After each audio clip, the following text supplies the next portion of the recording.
আসসালামু আলাইকুম, সবাই কেমন আছেন? আশা করছি সবাই ভালো আছেন। আজকের ভিডিওটা হচ্ছে ওবিএস নিয়ে। আপনারা অনেকে আসলে আমাদের গ্রুপে অনেক স্ক্রিনশট দিয়েছেন। এই স্ক্রিনশটগুলো এরকম, যারা ওবিএস ইউজ করেন তাদের হচ্ছে স্ক্রিনটা হচ্ছে ব্ল্যাক আসে। আবার অনেকে হচ্ছে রেকর্ডিং স্টার্ট করার পরে এখানে কিন্তু আপনাদের মিউট অপশনটা আসছে না। ঠিক আছে? আবার হচ্ছে অনেকেই প্রশ্ন করেছেন যে আমাদের ওবিএসটাতে হচ্ছে এইটা তো আসছে বাট এটা কাজ করছে না। মানে আমাদের দেখা গেল যে আমরা একটা ব্রাউজারে গেলাম, সাপোজ ব্রাউজার ওপেন করলাম, এখন আমাদের আবার এইখানে এসে ওবিএস এ এসে আমাদের এখানে পজ করতে হচ্ছে। সো এই সমস্যাগুলোর সমাধান আমি ইনশাআল্লাহ এই ভিডিওতে দেওয়ার ট্রাই করব। তো বর্তমানে কিন্তু আমি ওবিএস দিয়ে স্ক্রিন রেকর্ড করছি। তো প্রথম সমস্যার জন্য আসি, সেটা হচ্ছে প্রথমে ব্ল্যাক স্ক্রিন। মানে ব্ল্যাক স্ক্রিনটা কেন আসে? সো ব্ল্যাক স্ক্রিন যদি আসে কোনো সমস্যা নেই, আপনি ওবিএসটাকে সার্চ করে এটার প্রপার্টিসে যাবেন। মানে ওবিএসটাকে নেবেন এবং প্রপার্টিসে যাবেন, অথবা আপনি যেটা করতে পারেন ওবিএস এর রান অ্যাজ অ্যাডমিনিস্ট্রেটর যাবেন। ওকে, অথবা আপনি যেটা করতে পারেন অ্যাট ফার্স্ট শুরুর ক্ষেত্রে, ওবিএস এর শুরুর ক্ষেত্রে আপনি যেটা করবেন ওবিএস সরি গ্রাফিক্স সেটিংসে যাবেন।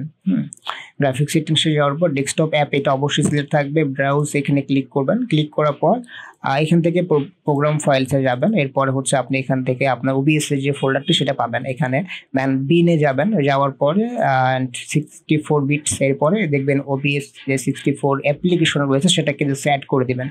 অ্যাড করে দিলেই হবে না, অ্যাড করার পর এরকম একটা অপশন আসবে। তবে অ্যাড করার পর এখানে অপশন থেকে এখানে আপনার দেখবেন লেট উইন্ডোজ ডিসাইড এরকম থাকবে। এটাকে হাই পারফরমেন্স করে ফেলতে হবে। মানে আপনার যে গ্রাফিক্স রয়েছে সেটার সাথে কানেক্ট করে ফেলতে হবে, তাহলে এটা কাজ করবে। তো এইটা গেল আমাদের প্রথম সলিউশন, যেটা ব্ল্যাক স্ক্রিন। এটা করে আপনি এই ওবিএসটাকে রিস্টার্ট করার ট্রাই করবেন, ইনশাআল্লাহ সমস্যার সমাধান হয়ে যাবে। তো এটা হচ্ছে একটা সলিউশন। আর একটা সলিউশন হচ্ছে, সেটাও বলে দেই। আচ্ছা, ব্ল্যাক স্ক্রিনের ক্ষেত্রে দুইটা সলিউশন, একটা গেল ওইটা। এরপর হচ্ছে আপনাদের ওবিএস যে ইয়াটা রয়েছে অ্যাপ্লিকেশন, সেটার উপরে রাইট বাটন ক্লিক করে প্রপার্টিসে যাবেন। যাওয়ার পরে এখানে অ্যাডভান্স যাবেন। ইনস্টল করার পরে কিন্তু আপনার এখানে রান অ্যাজ অ্যাডমিনিস্ট্রেটর থাকবে না। তো এটা সিলেক্ট করে ওকে করবেন এন্ড অ্যাপ্লাই দ্যাটস ওকে। তাহলে কিন্তু আপনার এই সমস্যার সমাধান হয়ে যাবে। ওকে, সো আমাদের এই ব্ল্যাক স্ক্রিনের সমস্যার সমাধান হয়ে গেল। এরপরে আমাদের রেকর্ডিং যে হচ্ছে, আমরা কিন্তু বর্তমানে দেখবেন আপনারা যখন অ্যাট ফার্স্ট যখন রেকর্ডিং করেন তখন এখানে কোনো কিন্তু পজ বাটনের কিন্তু আইকন থাকে না। সো এটা না থাকার সবচেয়ে বড় রিজন সেটা হচ্ছে, এটা হচ্ছে মূলত আপনাকে সেটিংসে যেতে হবে অ্যাট ফার্স্ট। ওকে, সেটিংসে যেতে হবে। এরপরে হচ্ছে আপনার এখান থেকে দেখবেন আউটপুট এখানে আপনার বেসিক থাকবে। এখন আমি এটা স্ক্রিন রেকর্ড করছি, এই জন্য আমি এটা চেঞ্জ করতে পারছি না। বেসিক থাকবে, বেসিক বা সিম্পল থাকবে, সরি এখানে সিম্পল থাকবে। সিম্পল থেকে অ্যাডভান্স সিলেক্ট করতে হবে। ওকে, আমি এখন রেকর্ডিং আছে, এই জন্য এটা কাজ করছে না, বাট আপনি এখানে ক্লিক করলে কিন্তু এটা সিম্পল থেকে অ্যাডভান্স আনতে পারবেন। অ্যাডভান্স আনার পরে এখানে দেখবেন বেশ কয়েকটা অপশন রয়েছে। তো আমাদের স্ক্রিন রেকর্ডিং এর ক্ষেত্রে আমাদের কিন্তু সিভিআর কিন্তু মোটেও কিন্তু আসলে পারফেক্ট না ক্ষেত্রে। ওকে, আর রেকর্ডিং এর ক্ষেত্রে, স্ট্রিমিং এর ক্ষেত্রে কিন্তু আবার সিভিআরটা বেস্ট। ওকে, রেকর্ডিং এর ক্ষেত্রে এখানে স্ট্যান্ডার্ড রাখবেন এবং এখানে কিন্তু MP4 রাখবেন, এবং এখানে দেখবেন এখানে কিন্তু আমাদের চেঞ্জ করার অপশন পাচ্ছি না, কারণ আমি অলরেডি কিন্তু ভিডিওতে আছি। ওকে, সো এখানে দেখবেন MP4 এন্ড হচ্ছে 264 থাকবে। এরপরে এখানে দেখবেন হচ্ছে রিস্কেল আউটপুট, এখানে ডিসেবল করবেন অবশ্যই। এটা ডিসেবল না করলে কিন্তু এই অপশনটা কিন্তু কাজ করবে না। ওকে, এন্ড অ্যাডভান্স করার পরে দেখবেন এটা কাজ করবে। এন্ড এখানে অডিওতে এগুলো আপনাদের মতন আপনার সেটিংস করতে পারেন, এটা বিষয়ে আমরা তো আগাচ্ছি না, আমাদের সমস্যা যেটা সেটা। এরপরে আমাদের হচ্ছে আউটপুটটা গেল, আউটপুটের ব্যাপারটা গেল। এখন আমাদের সেটা হচ্ছে, আমরা তো বারবার এখানে এসে পজ করবো না। সাপোজ আমি ক্রোমে গেলাম, আমি হচ্ছে এখান থেকে, এখন আমি অন্য একটা ব্রাউজারে আছি, আমি তো এখানে বারবার এসে পজ করবো না। দেখেন আমাদের কিন্তু রেকর্ডিং চালু আছে, আমাদের কিন্তু কিবোর্ড একটা বাটন আছে, আমি এখানে ক্লিক করলেই পজ হবে।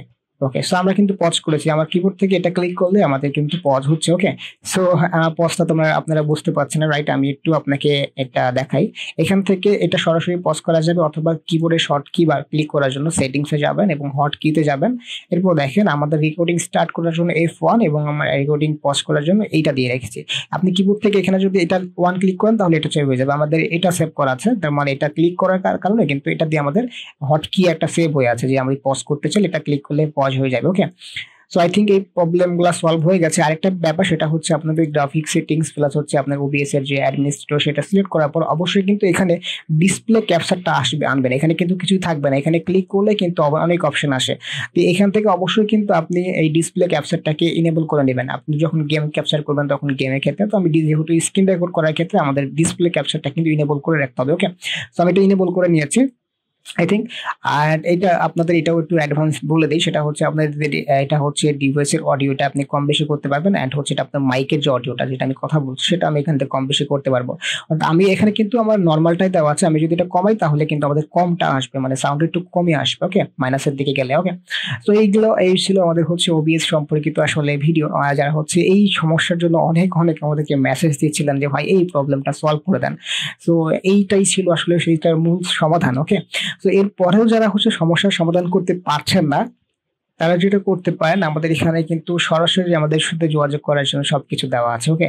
এবং আমাদের হোয়াটসঅ্যাপ নাম্বারটা এই ভিডিও ডেসক্রিপশনে দেওয়া থাকবে, আপনি সেখানে স্ক্রিন রেকর্ড বা স্ক্রিন শেয়ার বা যেমন হোক স্ক্রিনশট যেমনি হোক আপনি আমার সাথে যোগাযোগ করতে পারেন, আমি আপনার সলভটি ইনশাল্লাহ করে দিব, যে যে কোনো ভাবে হোক আপনার সমস্যার সমাধান করে দিব। অথবা আপনার কম্পিউটার থেকে মানে স্ক্রিন শেয়ার বা অর্থাৎ অ্যানিডেক্স শেয়ার করেও কিন্তু আমি আপনাকে করে দিতে পারি, যদি আপনি কোনোভাবেই না বোঝেন ভিডিও দেখে, ওকে। সো আই থিঙ্ক সমস্যার সমাধান হয়ে যাওয়ার কথা। এরপর যদি না বোঝেন তাহলে হোয়াটসঅ্যাপে যোগাযোগ করতে পারেন, অ্যান্ড হচ্ছে আমি আপনাকে স্ক্রিন শেয়ার বা হচ্ছে অ্যানিডেক্সের মাধ্যমে আপনার কম্পিউটারে গিয়ে ভার্চুয়ালি সমস্যার সমাধান করে দেওয়া ট্রাই করবো। যদি আপনার সলভটি হয় অবশ্যই লাইক দিয়ে চ্যানেলটি সাবস্ক্রাইব করতে ভুলবেন না। ধন্যবাদ সবাইকে, আসসালামু আলাইকুম।